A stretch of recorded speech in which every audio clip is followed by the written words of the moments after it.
Shannon is in need of a second date update this morning, and we're going to do our best to help her. Hi, Shannon. Hi, guys. It's so great to talk to you. You too. Well, we appreciate you placing your faith in us. Yeah, I've been a fan of you guys for a super long time, and I love second date update. But I always hoped I would never end up on one, and here I am. A lot of people say that. Well, we'll see what we can do. Thank you. So the deal is I met this guy at a party at my friend's house. It was just like a bunch of super drunk people watching football. Nice. Well, and he started hitting on me in the middle of the first quarter kind of. Mm-hmm. And we ended up leaving together, and he spent the night at my place, and he left early the next morning. And I don't know, I feel a little weird about it, but I don't usually do stuff like that. Of course you don't. Of course. I don't. We would never assume you do. And I'm sure he told you he doesn't either. Yes. Well, yeah, well. But what happened was there was I felt this instant chemistry and connection, Mm-hmm. He was just saying all this stuff to me, how attractive and sexy I was, and how also I was the type of girl he would take home to his mom. And he said stuff like he'd never get tired of looking at my pretty face even after 50 years of marriage and all this stuff. Ooh, that's pretty. And is he saying this stuff to you before or after you guys, Both, but also before, and also after, the whole time. You know? And he stayed over, and he gave me a huge kiss when he left. And I just, not once did I think I wouldn't hear from him. But he hasn't called or texted. And he also hasn't responded to any of the texts that I have sent him. So I just don't know what the deal is, And I feel really stupid for, at this point for buying into the line. So I need to know what's going on. Right. Yeah. Yeah. So do you want to know what's going on? You want an opportunity to confront him? What if he's got some excuse my dog died, or I had to go help my grandmother with something, or a relative died? Oh, no. I mean, if he has if his dog or his grandma had trouble, fine. I understand. I want to know what happened, because I just would hate to think I was being played so hard like that. Yeah. Have you ever been played like that before? I mean, I've been played, but not like this. This seems really sincere. All right. I'm hoping. Well, why don't we take a break? When we come back, we'll call Peter and try to figure out what's going on there. Hopefully he's willing to talk to us, and assuming he is, we'll do that next. Jeff and Jenn, Cincinnati's Q1. So Shannon met Peter at a party at a friend's house, and everybody was drinking. They were watching football, and this guy started hitting on her as early as the first quarter. Look at that. He's not messing around. He's got it going on. He's a good-looking guy. Mm-hmm. He's charming. She felt an instant chemistry, connection. Yeah, I was going to say connection. Yeah. Definitely felt chemistry. We talk about beer goggles. I sometimes wonder if those connections of so-called chemistry are enhanced under the influence of alcohol, and I'm going to assume yes. Say probably yes a little bit. They went back to her place, and she did something she doesn't normally do. She invited him in. Yep. Again, a situation where it felt more than just a hookup. Really felt that chemistry before and after. So she was a little surprised when she didn't hear anything from him after, especially after she tried to reach out.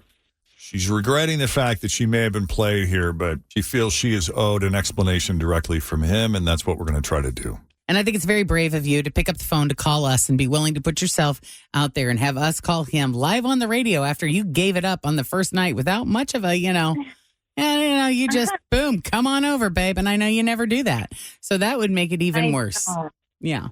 Yeah. The one time in your life you do it and it goes sideways. It's just not right. Come on. Yeah. Thank you. All right, let's call Peter and see what's up. Okay.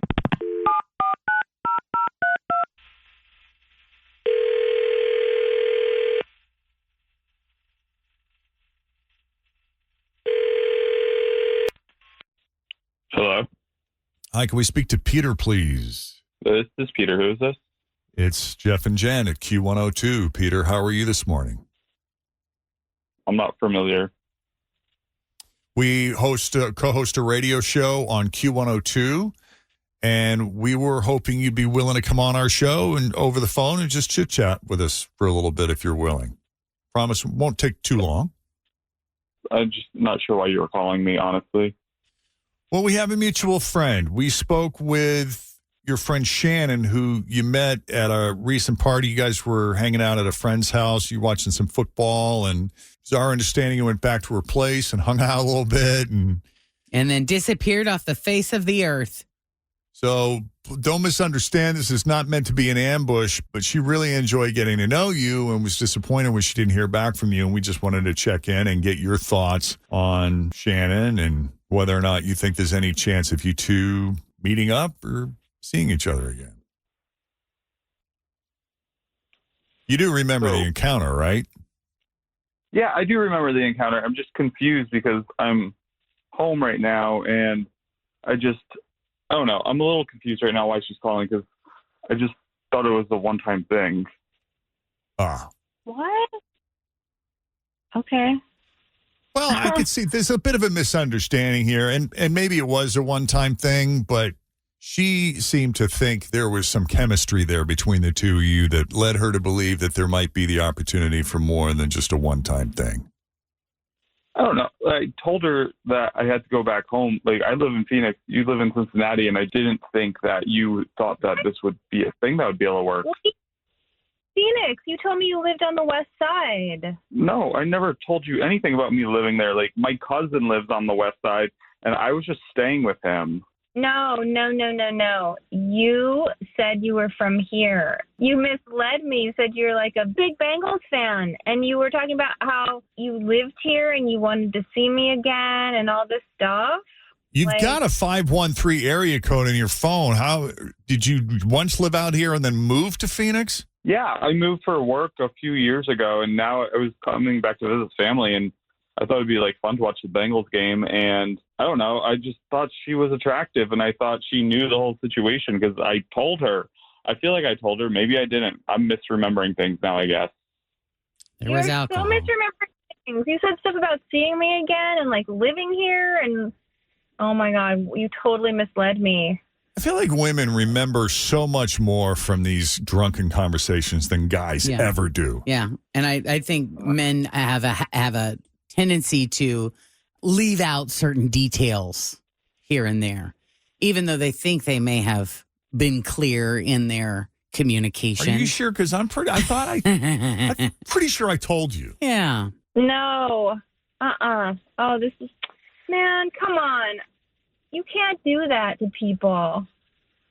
So you would not have taken him back to your place and slept with him if you knew he lived in Phoenix. Is that correct? I mean, we might have gone, we had the instant chemistry and stuff, but like, he really laid it on thick, and I thought we were going to like hang out. I probably would not have done what I did. So now I feel just kind of gross. Yeah. I'm sorry. You got to not tell people that aren't true. Okay, but we had a fun time, and I didn't make any promises to you. I honestly think you're overreacting right now. Whatever. I'm over it. I got my answer. This sucks. I'm sorry, Shannon. Thank you. Ugh. I learned my lesson. You'll land on your feet. Yep. Yeah, I mean, it's not the end of the world, but I just feel like really kind of gross right now. I hear you. I get it. All right, well, best of luck to you in the future.